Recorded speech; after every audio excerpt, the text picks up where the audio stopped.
السلام علیکم ناظرین، اس ایپیسوڈ کے آغاز میں ہم دیکھتے ہیں کرارگاہ میں سب لوگ موجود تھے۔ سردار گوکتک اپنا قصہ سنا رہے تھے اور کہہ رہے تھے جب سب لوگ کرارگاہ میں موجود تھے اور حملہ ہو چکا تھا تو عین وقت پر ینال صاحب پہنچ گئے۔ ان کی مدد سے ہم نے کافروں کو شکست دی۔ عطابے کہتے ہیں ینال کو کیسے معلوم ہوا کہ کفار حملہ کرنے والے ہیں؟ سردار گوکتک کہتا ہے باتور صاحب بھی وہاں پر موجود تھے، یہ آپ کو بتا سکتے ہیں۔ باتور صاحب کہتے ہیں جب ینال صاحب تمام سرداران کے ساتھ مشاورت کر رہے تھے تو ایک سپاہی نے وہاں آ کر یہ خبر دی۔ الپرسلان صاحب کہتے ہیں اچھا، تو بازنطینی کرارگاہ پر حملہ کرنے کے لیے میرے اور باقی سرداروں کی یہاں سے نکلنے کا انتظار کر رہے تھے۔ سردار گوکتک کہتا ہے اگر میں بیمار نہ ہوتا تو میں بھی کرارگاہ میں موجود نہ ہوتا، ینال صاحب نے ہم سب کو بلوایا تھا۔ باتور صاحب کہتے ہیں گوکتک سردار ٹھیک کہہ رہے ہیں، اگر ان کی صحت ٹھیک ہوتی تو یہ بھی ہمارے ساتھ چلنے والے تھے۔ ینال صاحب یہ بات نہیں سمجھ رہے ہیں، اگر ہمیں بازنطینی کفار سے حساب لینا ہوگا تو بازنطینی کافروں سے حساب لینے کا ایک طریقہ ہے۔ سردار گوکتک کہتا ہے کیکامینوس نے کرارگاہ پر حملہ کرنے کے لیے قسطنطنیہ سے ایک بہت بڑی فوج اور بہت سے ہتھیار طلب کیے ہیں۔ میں نے ان کی باتیں سنے ہیں اور ان ہتھیاروں کو اہلت کی وادی سے گزارا جائے گا۔ باتور صاحب کہتے ہیں اہلت کی وادی میں جال بچھانے کے لیے مناسب جگہ موجود ہے۔ جب ہم ان سپاہیوں کو مار کر ہتھیار اپنے قبضے میں لے لیں گے تو بازنطینی دکھ سے پاگل ہو جائیں گے۔ ادھر دوسری جانب ہم لوگ دیکھتے ہیں اقصیٰ خاتون قلعے میں موجود تھی۔ اتنے میں ہی وہاں پر عطابے آتے ہیں۔ عطابے کہتے ہیں بیٹی اقصیٰ، بیٹی کیا تم ٹھیک ہو؟ اقصیٰ کہتی ہے اللہ کا شکر ہے جناب۔ عطابے کہتے ہیں مجھے نہیں پتا، شاید تم نے سن رکھی ہو، ایسی ایک حمایت ہوا کرتی تھی۔ ایک دفعہ کا ذکر ہے کہ ایک چولہا ہے جس کے پاس ایک شاگرد تھا۔ اس کا استاد ایسا استاد تھا کہ ہر شخص اس کا بنا ہوا کپڑا خریدنے کے لیے گھنٹوں قطار میں کھڑا رہتا تھا۔ وہ شاگرد بھی اسی کپڑے پر نقش و نگار بناتا تھا جس پر اس کا استاد کام کرتا تھا۔ لیکن ایک دن کسی نے پوچھا تم ہمیشہ ویسے ہی نقش و نگار بناتے ہو، مگر تم دونوں کا کام مختلف کیوں ہوتا ہے؟ شاگرد نے ایک نظر اس شخص پر ڈالی اور پھر اپنا سر جھکا دیا، پھر کہا کہ میں نہیں جانتا کہ میں کس طرح کے نقش و نگار بناتا ہوں۔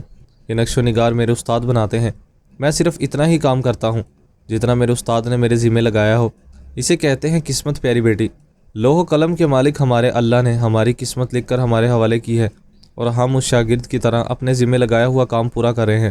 یہ بات کبھی مت بھولنا کہ ہم جس بھی حال میں ہوں، ہمارے اس حال میں ہونے کی کوئی وجہ ہوتی ہے۔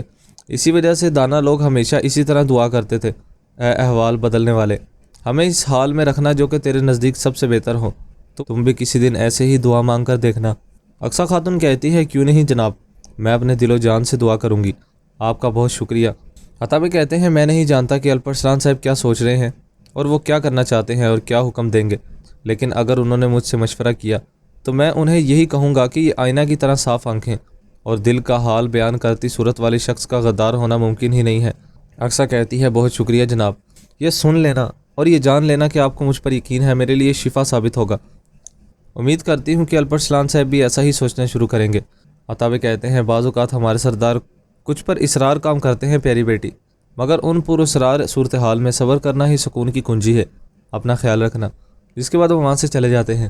ادھر دوسری جانب دوکاس کہہ رہا تھا مجھے یقین نہیں آ رہا ہے، سلطان میں موجود قیدی اتنی آسانی سے کیسے فرار ہو سکتا ہے؟ اتنے میں ہی کیکامینوس آتا ہے اور کہتا ہے دیوجن فوراً اپنے ساتھ ایک فوجی دستہ لے کر جاؤ اور اہلت کی وادی کے نزدیک حملے کے لیے جال بچھاؤ۔ دیوجن کہتا ہے اہلت کی وادی؟ میں کچھ سمجھا نہیں جناب کماندار۔ کیکامینوس کہتا ہے الپرسلان شام تک وہاں پہنچے گا۔ دوکاس کہتا ہے یہ کیا پاگل پن ہے، آپ کو کیسے پتا کہ الپرسلان وہاں جائے گا؟ کیکامینوس کہتا ہے میں جانتا ہوں، مگر الپرسلان نہیں جانتا کہ ہم بھی وہاں پر ہوں گے، اور اہم بات یہی ہے۔ اور پھر منظر دکھایا جاتا ہے جب کیکامینوس نے سردار گوکتک کو زبردستی کہا تھا اگر تم چاہتے ہو کہ میں تمہارا سر قلم نہ کروں تو تمہیں فوراً یہاں سے پہلے فیصلہ سننا ہوگا۔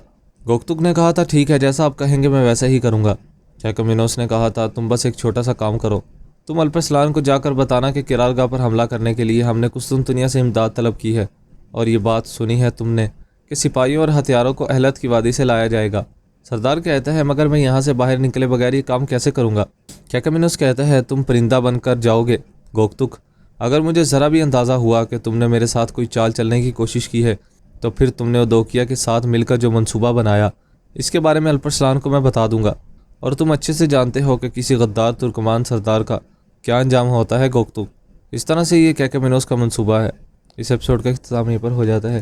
ایپیسوڈ پسند آئے تو ویڈیو کو لائک کر دیں اور چینل کو سبسکرائب کر دیں، ساتھ ہی کے بیل نوٹیفیکیشن کو آل کر دیں۔ ملاقات ہوگی نیکسٹ ویڈیو میں، تب تک کے لیے اپنا خیال رکھیں، دعاؤں میں یاد رکھیں۔ اللہ حافظ۔